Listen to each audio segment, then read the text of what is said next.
Welcome to Critical Role Demystified. I'm Mike Christensen, and this is the series where I break down the lessons we can learn as GMs and as players from episodes of Critical Role. Today we're tackling episode 68, Cloak and Dagger.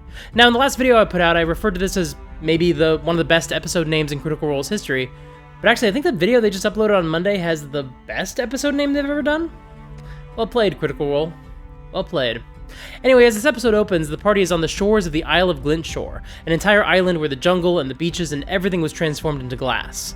They find a groove leading from some boats into the petrified tree line. Ripley and her allies drag something through here. Grog scouts over the trees and still in his giant eagle form, with Kynan on his back. Vax flies out to the wreckage of the sinking ship to look for survivors. And as soon as everybody flies away, a huge whirlwind picks up on the beach, generating a living tornado made of broken glass, flanked by two air elementals. This central force is some sort of air elemental adjacent homebrew monster Matt created to capture some of what makes Glint Shore so dangerous. And I get the feeling that these elements were placed here by Ripley and her crew to thwart any adventurers who landed on the shore. And going into this fight, the party hasn't had a short rest, and Keyleth is down both wild shapes and Vax's boots of haste have already been used. There might be a lesson here about not blowing your wad too early, especially considering the fact that they were aware Ripley almost certainly wasn't on the ship anymore. They knew she'd gone underwater and they'd seen the campfire, so they suspected she was on the beach. While Keyleth's wild shapes were used to become an earth elemental and take out Ripley's ship, the boots of haste didn't need to be used for that, so just something to keep in mind, a mistake that we can learn from. And it's initiative, so here are some highlights. The glass elemental, I guess we'll call it, can move into your space, slash you up with a bunch of glass, and then throw you across the glass beach. That happens to Vex very early on in the fight. That's a really cool ability. It's a nice way to yes-and the air elemental's powers and add a bunch of glass to it. Percy acts pretty early in the combat, and thankfully he calls everybody back to the shore with his earring, so nobody has to metagame to figure out that they have to fly back. Then he dives into the water to try to take cover. Keyleth casts Wind Wall and blocks the elementals off from the rest of the party. And because of their setup, it takes a minute to adjudicate the position of the spell. It honestly goes pretty quickly by Campaign 1 standards, but it brings up something that I forgot to mention in my Keyleth video. Yes, somehow it appears that I've left something out, which means, unbelievably, that video could have been even longer. One thing that might have added to the perception that Keyleth didn't know her spells was the fact that she couldn't actually interact with the maps. In order to get the cameras on the players at this point in the campaign, Matt was at a totally different table from the rest of the players. And so whenever they wanted to do anything with the map, they had to describe where they were going or who they were targeting, and Matt had to handle all of that himself. So whenever Keyleth cast a spell, Marisha couldn't just reach over and point to it. Instead, she had to use a laser pointer, and half the time the players needed to use a laser pointer, they couldn't even find one. But then they often wound up pointing it at the monitor before realizing what they'd done, and then pointing it at the map. And that's true for everyone, but the players most impacted by the distance from the map were Marisha and Liam. Liam was impacted because Vax can move incredibly quickly and sneak around the battlefield, so positioning was extremely important to him. And Keyleth had a lot of area of effect spells, far more so than anybody else at the table. The only other full caster in the party was Scanlan, and his area of effect spells didn't require as much precision at the table. He could just grab a spot or point to it and just say, Fireball there, or Stinking Cloud here. But when Keyleth would cast spells like Wind Wall, or Wall of Stone, or Bones of the Earth, she really couldn't give a quick description of how to place it. She had to provide a lot more detail. And so once again, it seemed like her turns might be going slower than the other players' turns, and like Keyleth didn't know her spells, because figuring out where the spells landed on the map would often just be a lot more of a production for her. This is why most people don't play that way at home, where only the GM can interact with the map.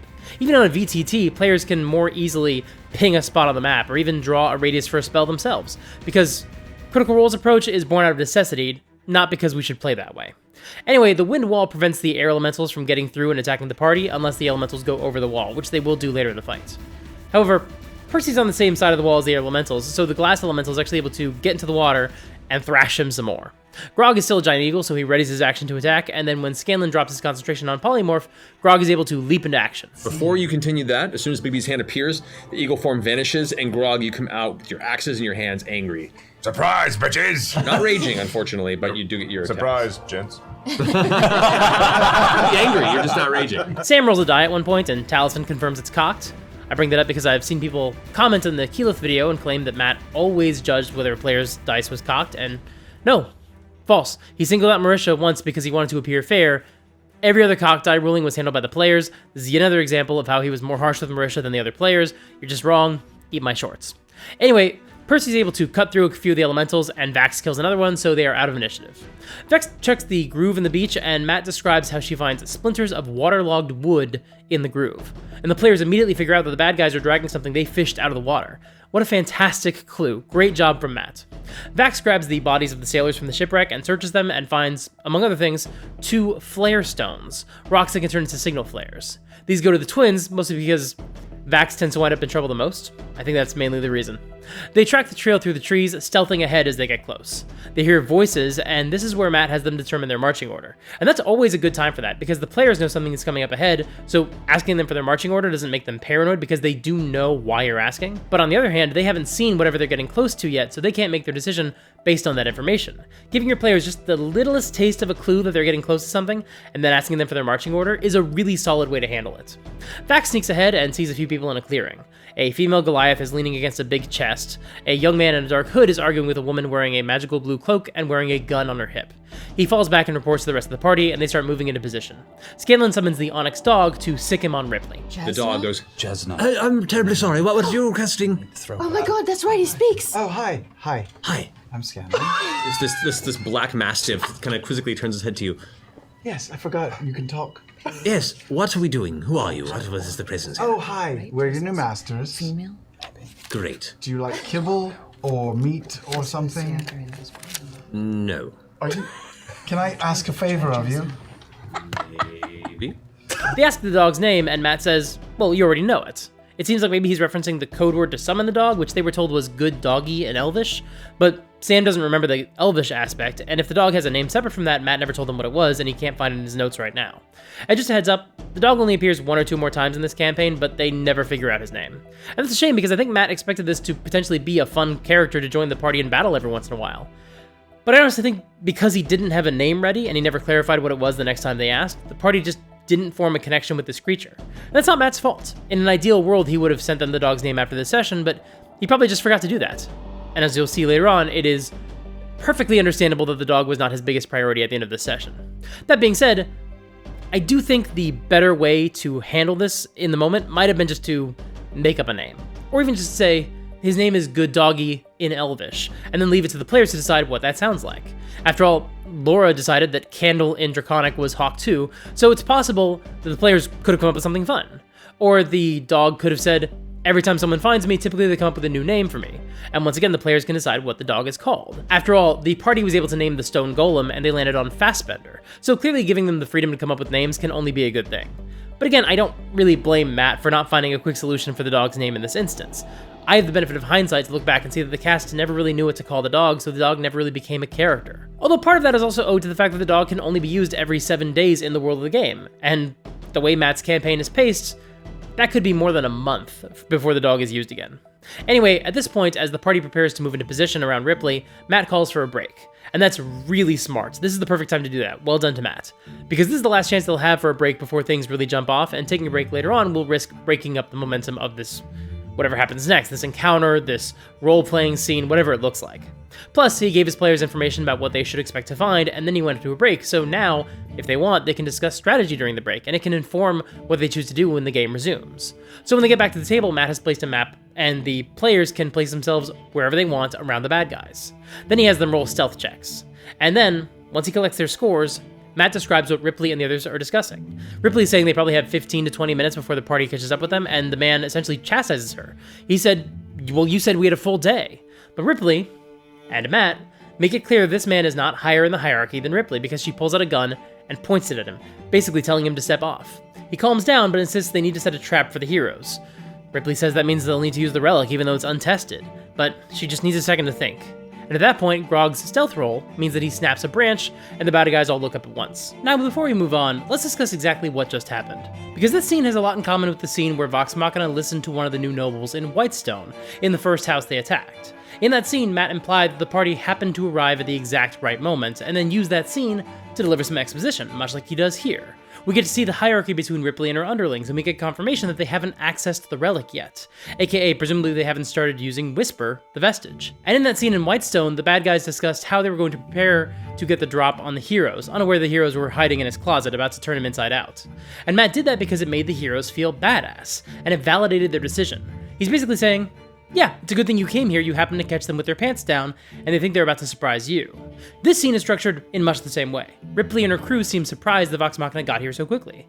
This could absolutely be read as Matt rewarding them for moving quickly in the last episode and not dragging their feet leaving Ank'Harel.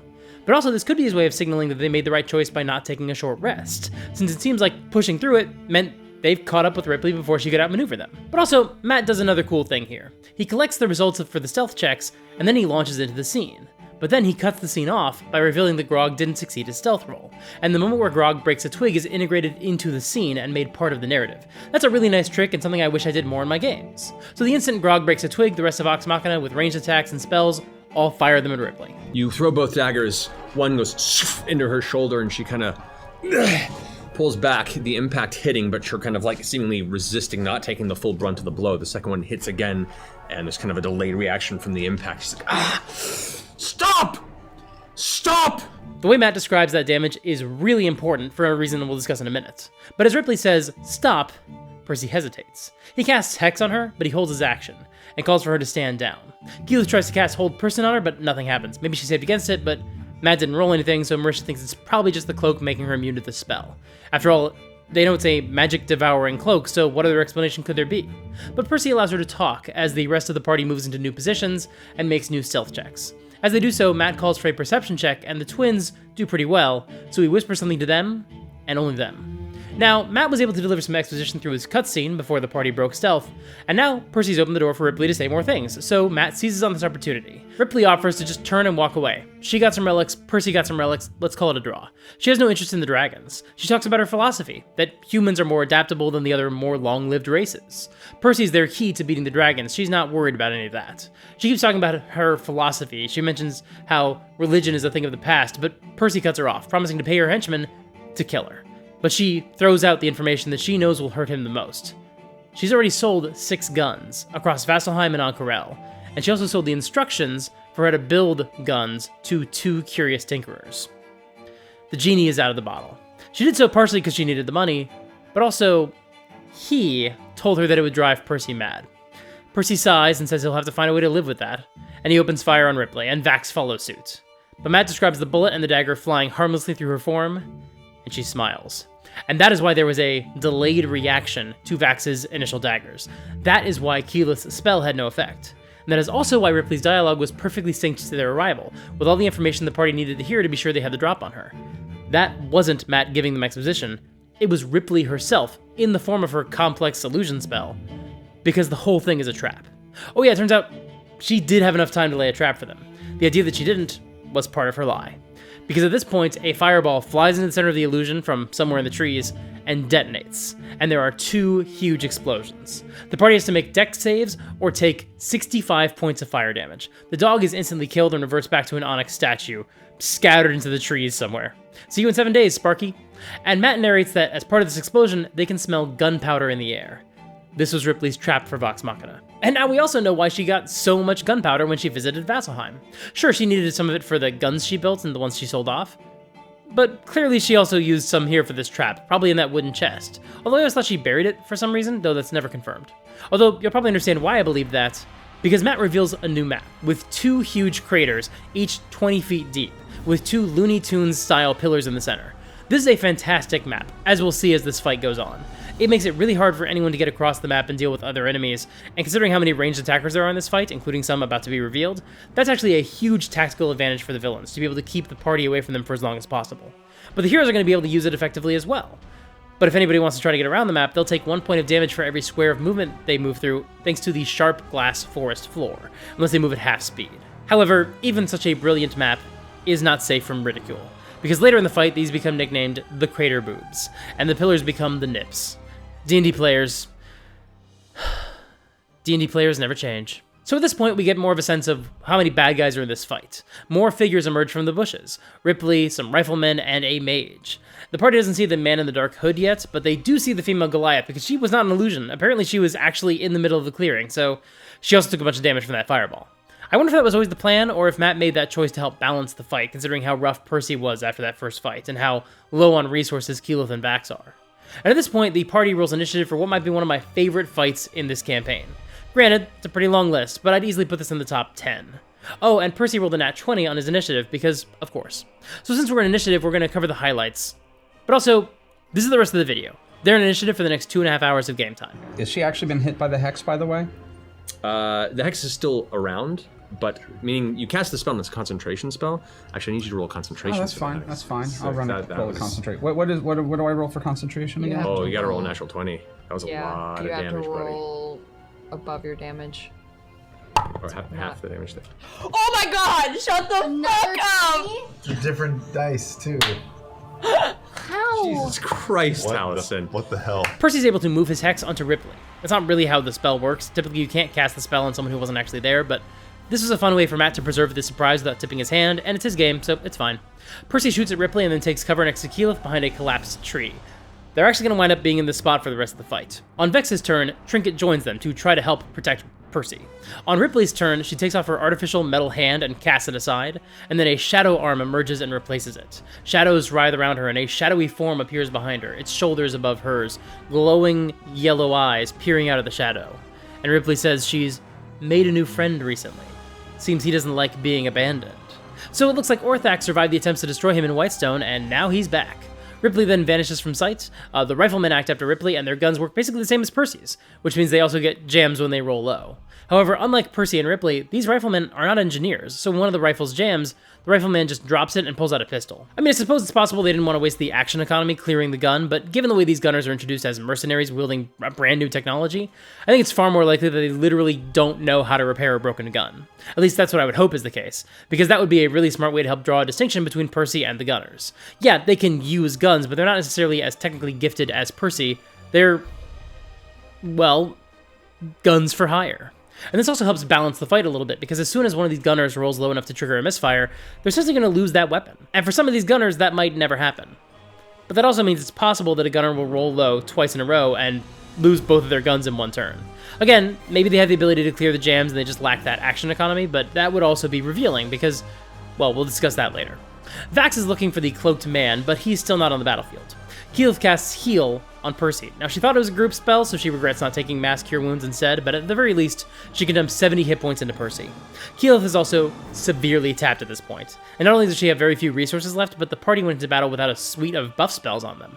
And while she wishes she could have healed everyone instead, it's going to turn out to have been a wise strategy to give Percy as many hit points as possible, because he's the target of a lot of the enemy attacks.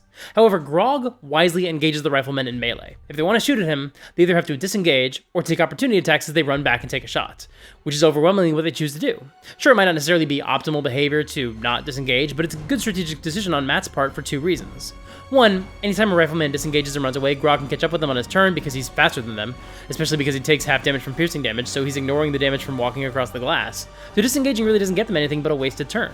But second, this high-risk, high-reward approach is more interesting.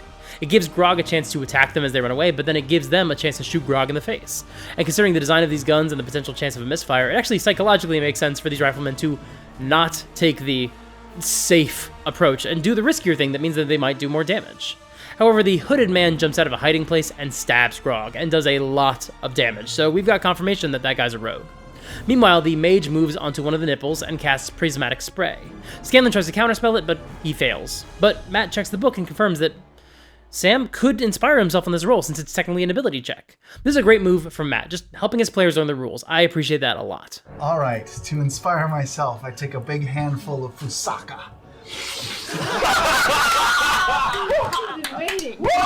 Unfortunately, Sam rolls terribly, so the mage is able to cast Prismatic Spray.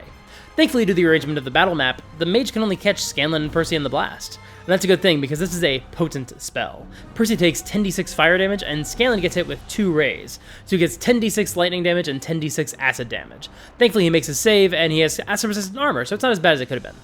The female Goliath spends her turn rushing to Grog, but that's all she can do. Because once again, the map is really limiting in how easily anybody can reach their targets. And Grog busts out the same trick he used in the Cobalt Golem fight. He kicks her into the crevasse before she's able to land a blow on him.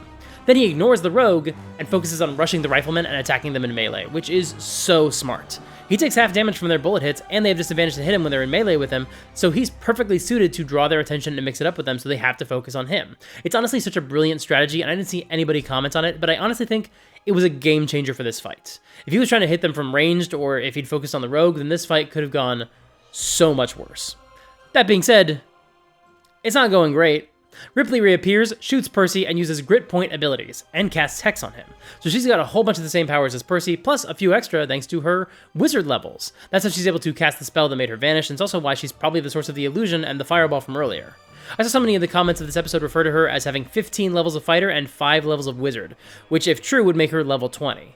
But that would also mean that she's got all of Percy's tricks, since he's still only level 14. Plus, she's got a few extra bonus abilities thanks to her wizard levels. Plus, she's doing psychic damage with each hit, and that's coming from some other source, something Percy has not identified. At the end of her turn, Ripley vanishes again, and then the gunners act right after her. However, thankfully, there are a lot of non-gunner enemies in the fight, the Goliath, the Rogue, and the Mage, so the bad guys don't all act at once, which is always nice. Again, they run from Grog, take the attack of opportunity, and then fire their shot without any penalties. And for this one, it's going to go ahead and use all 3 grit points that it has to do a triple violent shot. Whoa. Wait, that's like a thing? That is a thing. That's cool. What the triple violent? Why haven't you done that? It adds more to the misfire score, Did that to but a it can dragon, add a lot of didn't you? damage. So, No, I very rarely use it because What's a what? it's a 22. Hits. Oh shit, it's just a Look at, did you see how happy he was about that? Yeah, So this is- happy. That was this the is going to most be satisfied bad. smile Out I've of- seen from out Matt of in a grit really after long this. time. So yeah, it does look like these enemies also have very similar rules to Percy. And the idea that bad guys have class levels is kind of a controversial one, so it's actually something we're going to talk about in a separate video. Keep an eye out for that in the next couple of days. Vax races across the map, once again limited in his movement thanks to all the broken glass. But this is where we get another big reveal, and we learn what Matt whispered to Laura and Liam. That's as close as you can get. And to I'll use movement. my action to keep going, and as I close in, I shout out, Kynan! You're with us! You are not with them, you are with me! Stop this! Move behind us, now! Back in episode 23, a young man named Kynan, son of Harold the Butcher, tried to join Vox Machina. Vax convinced him to go off on his own and come back when he was ready. Well, in the past month or so, he fell into the clutches of Ripley and joined the party of bad guys. And you can guess which one he is, right? That's right, he's the Rogue. Which means, much like Percy, Vax also has an NPC on the enemy team that represents a dark mirror version of him, and serves as the consequences for his actions. We'll talk more about that in a bit. Because right now, Keyleth casts Whirlwind and restrains the Mage in a tornado. And then Kynan, the Rogue, throws a dagger at Keyleth. And then when it hits her, he transforms into Shadow and follows the blade, and suddenly he's holding the hilt as it's stuck into her. Because that is Whisper's power. And I really like that power as a vestige to give to Vax, since he throws daggers. It's a cool way to give him an extra option to use movement to get across the battlefield by throwing a weapon. Not that he necessarily needs it, he's the fastest member of the party, but it's still cool. But also, putting his vestige in the clutches of the same NPC he turned away is a masterful way to resolve this storyline. But again, more on that in a bit as this subplot develops throughout the fight. Scanlan casts Reverse Gravity on Grog, the female Goliath, the Mage, who's not affected because he's in the Whirlwind, and 2 gunners, one of whom makes a save, but that means that he's holding onto a tree to prevent him getting pulled up in the air, so he probably can't use his rifle while the spell's in effect.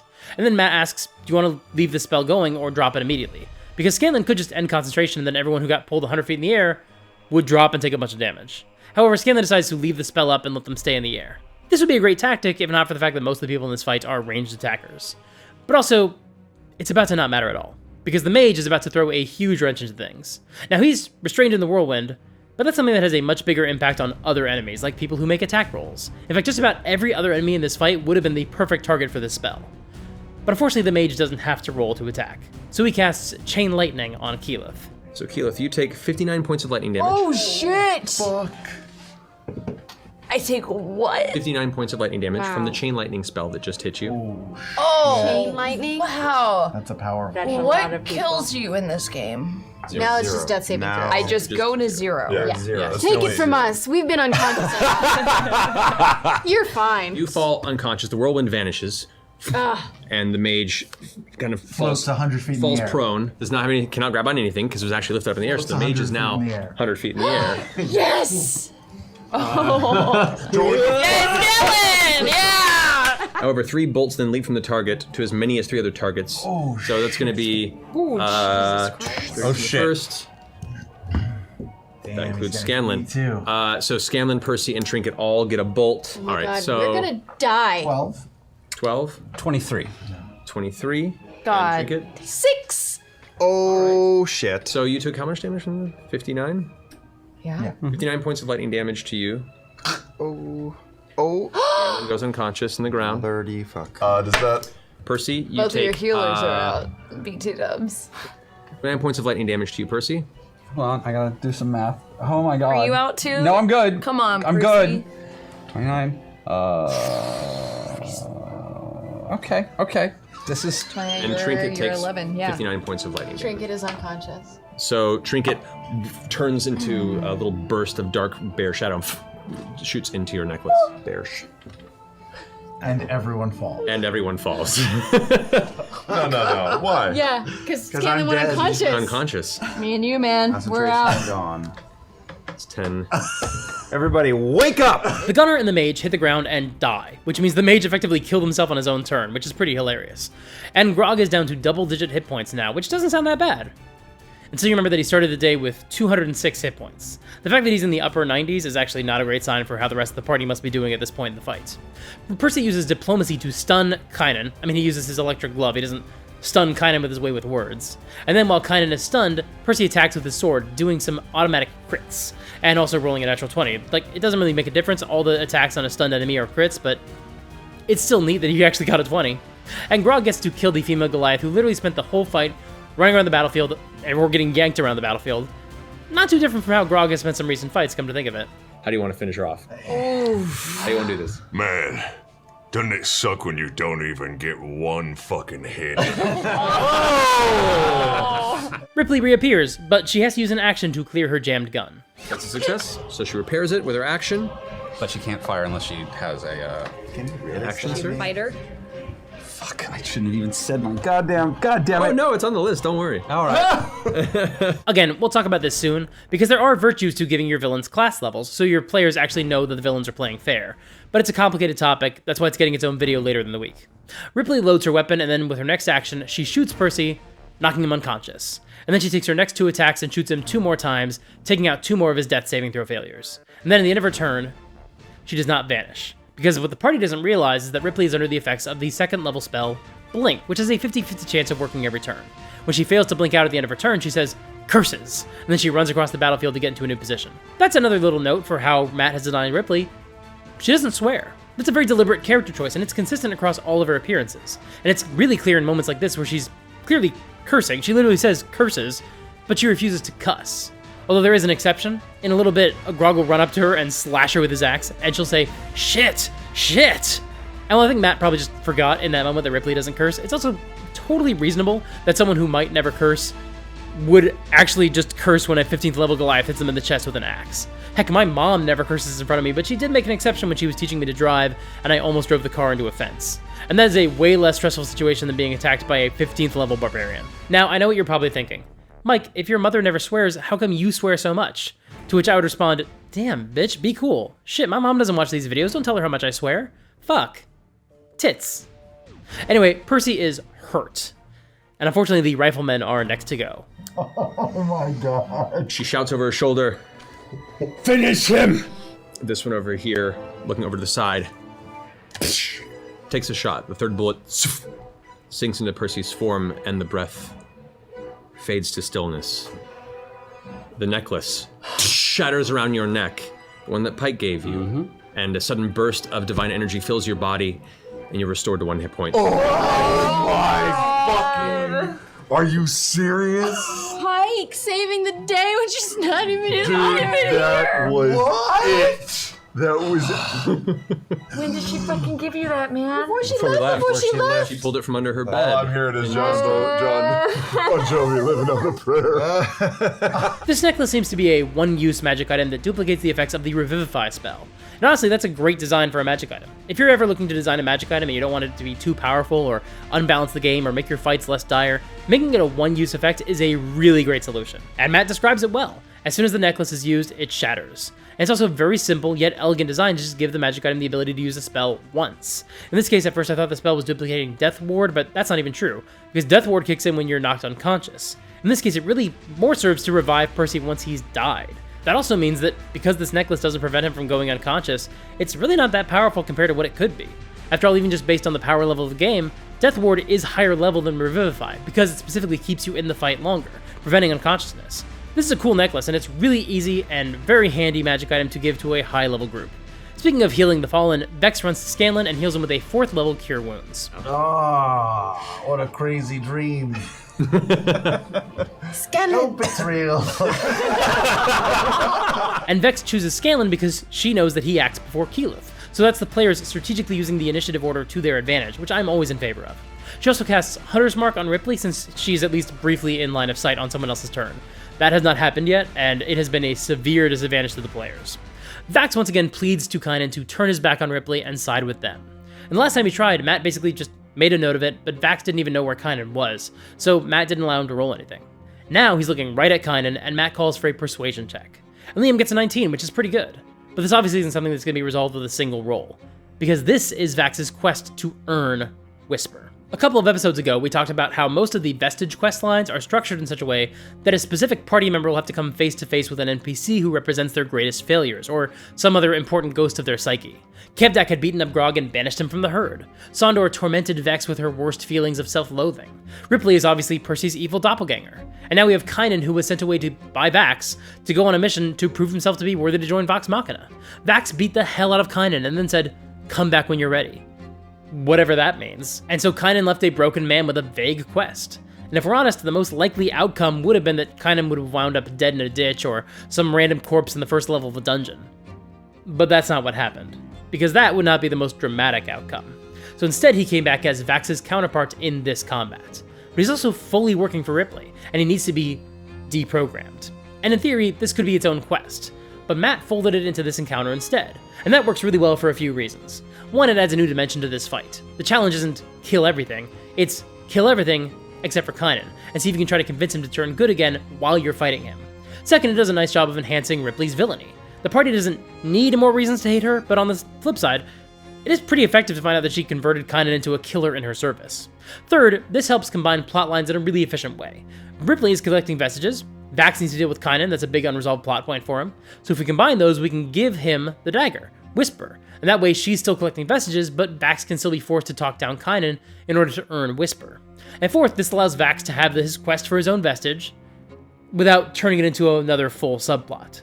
Because Vax has had a lot of screen time very recently as he's been working through his new deal with the Raven Queen. So by just adding this as a dimension to an existing fight, Vax has to deal with the challenge of deprogramming Kynan in the middle of an intense combat, but it's not a protracted subplot that prevents the story from moving forward. It's brilliantly, ruthlessly efficient storytelling from Matt, and we're going to see it continue to evolve throughout this combat. But even without the challenge of talking down Kynan, this is still a hell of a fight. On Scalen's turn, he heals Keyleth and brings her back to consciousness, and then casts a fireball, completely destroying the remaining gunner. He also catches Ripley in the blast, but her cloak seems to absorb a lot of the fire. And then Ripley's shadow companion transforms into the form of Orthax, who leaps off of her and joins the battlefield, though he's still tethered to Ripley by a shadowy thread. He's perturbed to be in sunlight, he's not as effective as he could be in a shadowy space, but he's powering through it. Ripley shoots Percy, knocking him unconscious again, and then she blinks away. Vax heals Percy and makes another appeal to Kynan. He tells Kynan that Kynan is right. He can't really make a whole articulate argument in 6 seconds, but that's his effort to try to connect with him.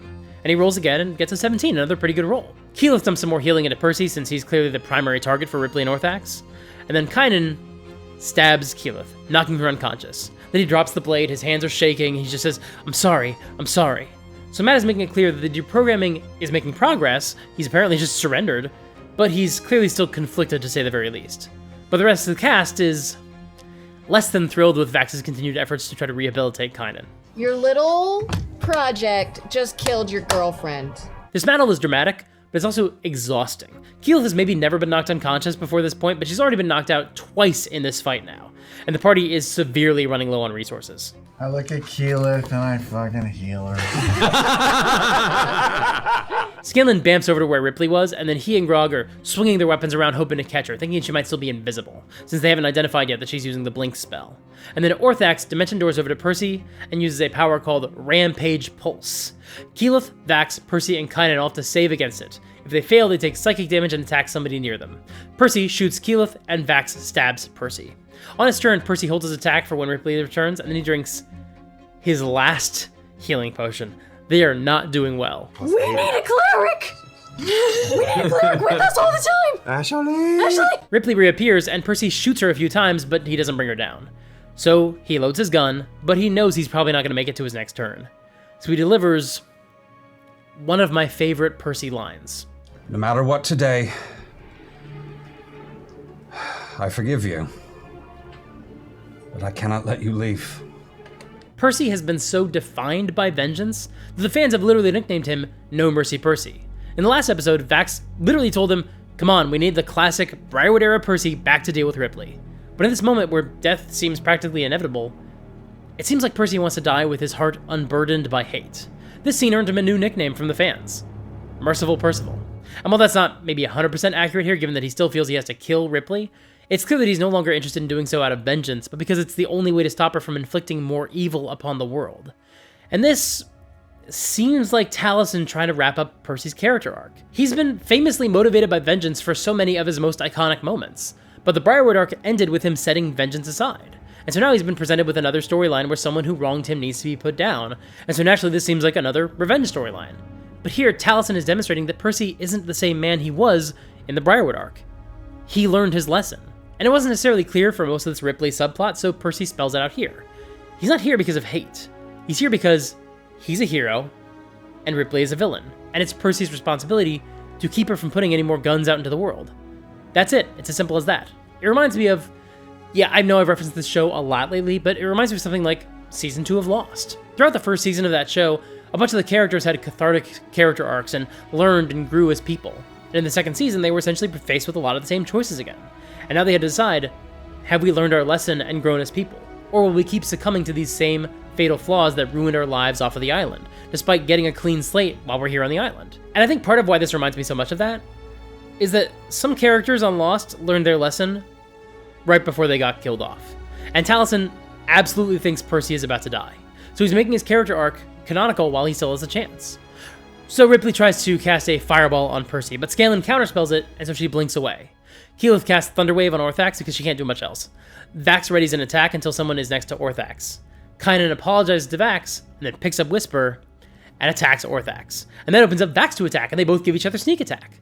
Kynan has officially flipped to the party side, and if you look at the literal events of the game world, it took about 18 seconds. Technically, it took only 2 skill checks mechanically. And after that last roll, it seemed like Vax had failed, or at the very least, gotten a mixed success. But now Kynan has flipped.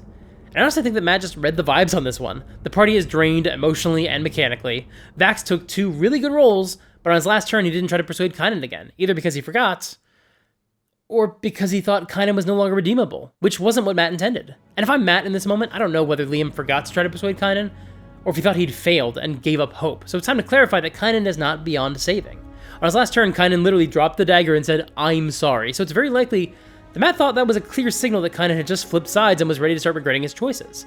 But that is definitely not how everyone in the party read that moment. You saw Laura's reaction, but Travis also told Liam, "I'll leave that to your discretion," in the tone of voice that definitely said, but the right answer is to put Kynan down like he's Old Yeller. So Matt needs to make it clear that Kynan is on their side. But he doesn't do what I often do in these situations. He doesn't clarify what he meant out of game, like, well, you know, you did see that he dropped the dagger. No. Instead, Matt waits for the next opportunity for a dramatic moment. And sure enough, by the time Kynan's next turn arrives, Vax is ready for an ally to run up on Orthax, and everyone has pretty much forgotten about Kynan, so Kynan takes the blade, and he attacks Orthax, and the players cheer. Vax's quest in this arc, this subplot, is resolved, and it all happened in just a couple of rounds. Again, really impressive storytelling there. But then Orthax knocks Percy out, and hits him again, taking 2 of his death saving throws. Percy makes his next death save, and he succeeds, but then Ripley reappears and fires. Scanlan tries to use cutting words, but he would have had to roll a 10 on a d10 to prevent the shot from hitting Percy. And that was his only chance, and he did not get a 10. The bullet sinks into Percy. You hear the air escape from his lungs as Orthax suddenly flares up with darkness. You watch as the edge of the barrel, some sort of script that was carved in the side of one of the barrels, flares away with a purple flash. And it seems like some of Ripley's wounds tend to heal a little bit. Wow.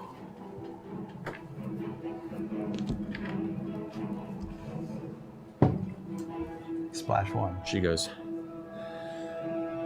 "Now, it's time to go ahead and make an escape." Matt makes it very clear that Ripley's only goal in this fight was to kill Percy, because as soon as he's dead, she plans to make her escape. She uses Misty Step to retreat a little bit down the map, and then blinks away for the rest of the round. The cast is stunned and silent, and it's hitting them in waves. Ashley's blowing up their group text with all caps messages. She's watching it live. She's hoping to astrally project in, but Matt doesn't really entertain that idea. Keyleth uses one of her last spells to cast a 5th level Thunderwave on Orthax, destroying him. Then he turns into a shifting shadow on the ground, looking to latch onto Ripley, but unable to find her. Scanlan readies his action, and when Ripley reappears, he casts Resilient Sphere, trapping her in the orb. Orthax rushes to her, but he can't connect to her. The orb is blocking him from getting to her. What the heck is going on? You can curse, it's okay. You killed one of us. Ripley fails to blink out at the end of her turn, and the party gathers around her, ready to attack as soon as Scanlan drops the orb. Even Kynan joins them alongside the bubble. The only one who doesn't is Vex. She fires from a distance because she refuses to leave Percy's side. For Percy. Her hands are around the orb right now. Her eyes are darting around. She's trying to find a way to think her way out of this. Percy's killing you right now, not us.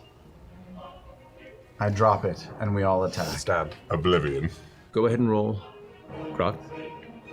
Roll your 3 attacks. Reckless. Great. Everything. Vex, roll your 2 attacks. Vex, roll your attacks. Scanlan. She doesn't have a whole lot of energy left in her engine, and we don't even need to roll damage, because how do you, Vox Machina, want to do this? I want to sink my dagger into her arm and sever all around her shoulder and rip her fake arm off of her body. The arm just plummets to the ground, the shadow kind of still coalescing at where the wound is. The shadow of Orthax kind of shoots up into where the exposed wound is. With that moment, who does what next? I'd like to carve the Durolo crest into her forehead. Oh. As she's clutching this, you reach forward and grab her by the throat, her eyes wide, and you just slash across. You can see right now she has no strength to resist. I'm gonna take the axe and go straight across her navel. Keyleth. I'm gonna take a grasping vine and choke her around her throat. The vines wrap around and hold her in place. Vex. I want an arrow straight through her heart, and one in her mouth as she screams. The scream is cut short as the arrow finds itself placed in the back of the skull, the other one straight to the chest. Grog, your blade cuts through the midsection as the other grasping vine pulls the lower half down. Ripley is entirely torn asunder in a final silent scream. The shadow of Orthax dissipates, sputters, and vanishes. The group needed some catharsis here, and so Matt gives them the opportunity to all describe what they're doing. In a group, how do you want to do this? Ripley might have been created as a foil for Percy, but obviously by now she's become an enemy to the entire party. And the joy of a communal how you want to do this is that everybody essentially gets an equal chance to express how they want to handle the catharsis of this moment. Scanlan focuses on channeling Percy's family and lineage to represent how, in his words, Percy is killing Ripley. Vex, meanwhile, highlights an arrow in the heart to represent her own grief, and an arrow in the throat to stifle a scream because it's important to her that Ripley suffers. And so on. Each act means something to them individually. I can't speak to why specifically Vax tore the arm off of Ripley, for example, but there are a lot of possible readings of that. Although I actually think it's very telling that Vax and Scanlan focused on non-lethal attacks, and Grog avoided Ripley's head and chest. Because I get the feeling that the cast knew, kind of instinctively, that Keyleth and Vex should have dibs on targeting Ripley where it really counts. The head, chest, neck area. But of course, once it's done, the cast is distraught. The battlefield grows silent.